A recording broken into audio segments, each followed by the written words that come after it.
Okay, so far guys we have discussed about roles, groups, policies. These are the essential thing, right? Apart from that, we have some more things which are bit essential for us. Okay, so far we have talked about these things, right? So let's talk about couple of more things, right? Let's talk about multi-factor authentication. Let's talk about IAM password policies which we apply to the user, right?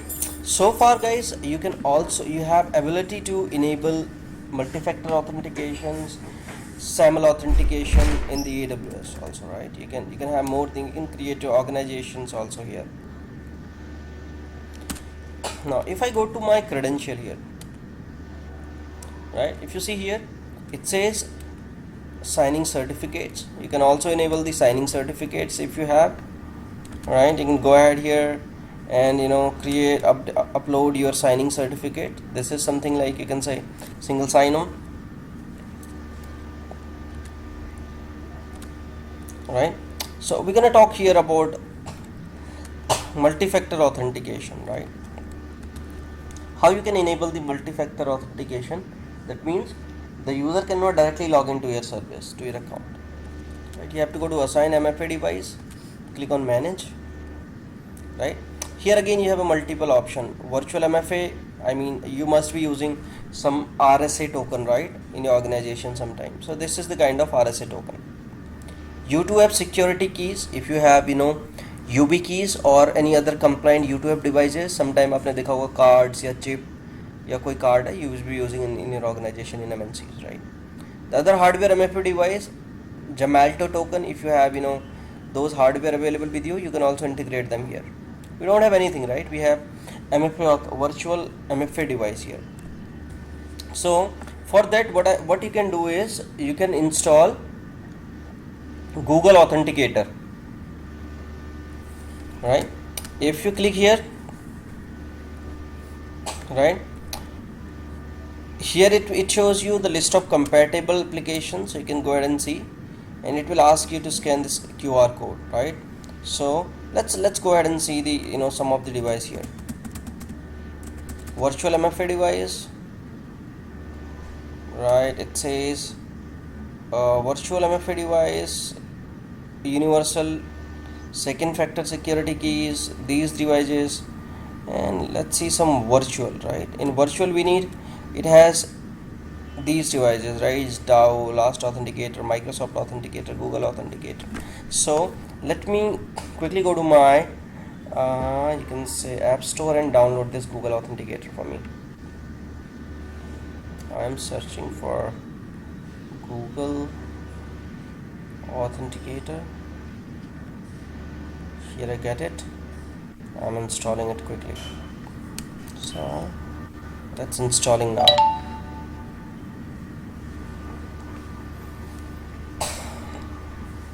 The size of this app is 6.78 MB.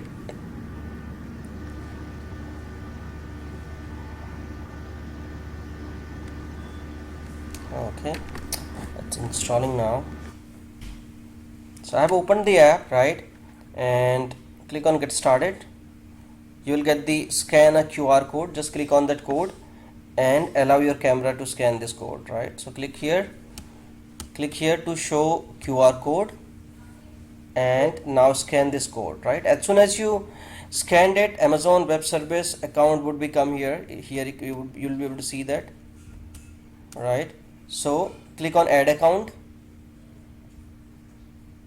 right? Once you do this, add account,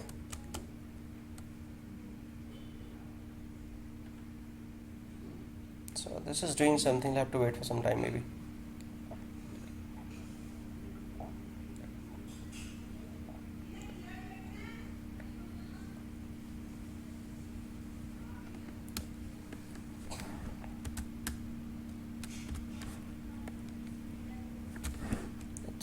Show security key, hide security key, type the security key. Okay, sorry about that, right? You can hide it, no worry. So you will get some MFA code, so just put those MFA code here, code 1, code 2. My code is, multiple code has gone, 711144 and the another code is coming up.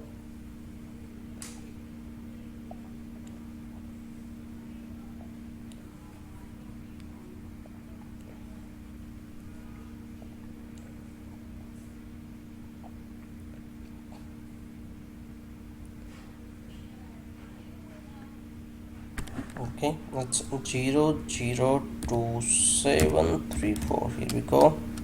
Assign MFA. Right, you close it now.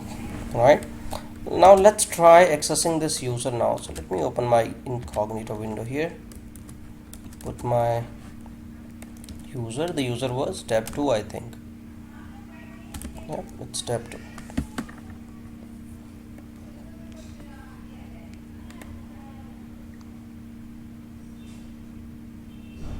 Okay, now it says IAM username. My username is tab 2.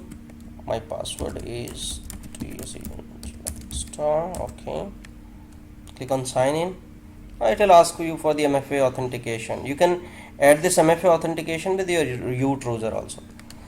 So just put 826595, whatever code you get, put it here, submit it now. Right, and now you have successfully logged into your account. Right, this is how a multi-factor authentication works. If you want to enable, so just enable it for all the accounts you have. So this is how this is working. Right, so the next is we're going to talk more about, you can change the password from here.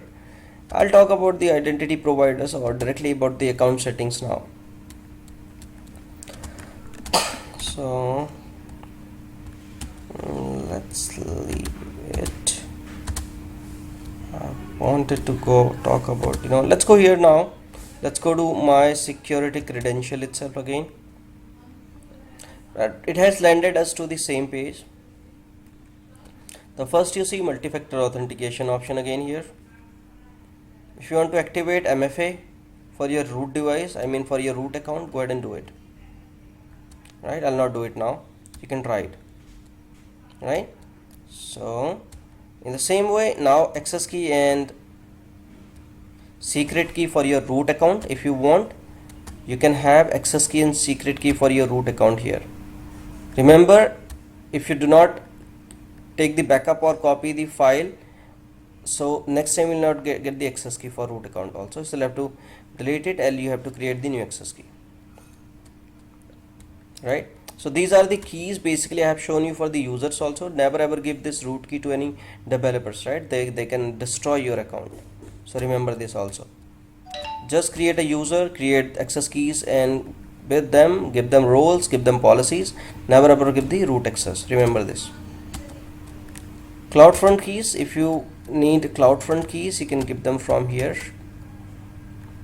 Some certificates, if you want to create some certificate, upload your own certificate, for that authentication, that what we were seeing there. I have to talk about some identifier. So this is the account identifier. You might need something. This is your account ID and this is the canonical name of this. Right, and next I wanted to talk about policies here. Not seeing that. These are the report analyzer. If you want to create some reports, alerts, and something for your IAM roles, you can do it.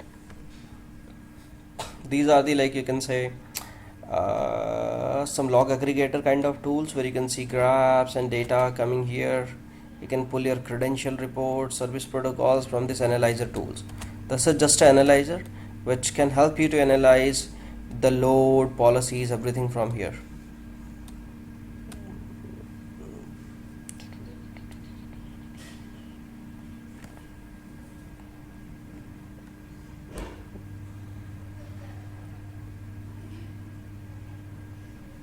Okay, that's in dashboard itself. You can go to dashboard here. Right, in dashboard you will see a couple of things: how many users you have, roles, group, etc, etc. Customer manage policies. You can delete root access keys from here, activate MFA for root account from here itself, create individual IAM roles from here, use groups, and assign permission. I wanted to talk about this. I was struggling to find this out. Right, manage IAM password policies. So click on manage password policies, right, and you can click here and set the password policies, right. What kind of password policies you are looking for? As a Linux admin, you would have seen so many times, right? We talk about password policies. हमारी कैसी कैसी policies होनी चाहिए, at least कितने character का password होना चाहिए, कितनी लेंथ होनी चाहिए, कितने मंथ्स के बाद पासवर्ड एक्सपायर हो जाए कि यूज़र को अपना पासवर्ड रीसेट करना पड़े, राइट. फर्स्ट टाइम अगर यूज़र पासवर्ड चेंज करे तो ही and she should be allowed to do that. So this is how you can manage things from here. Enforce maximum password length कितनी होनी चाहिए यूज़र की, right. Required least one uppercase letter from the Latin, right, how you want to make them complex and everything. Require at least one non-alpha numerical character, that you generally do, right, to make your password strong. Enable password expiration after 90 days, right. Password expiration require administration reset? No. If you need, yes, you can do that.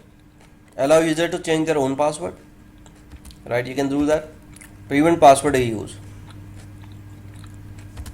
These are the all policies we talk about, right. So whenever you are giving access, so you have to take care of these things also. But if you are creating some service account, then do not give them the expiry thing. So you can go ahead and save changes, and you are done with all the policies.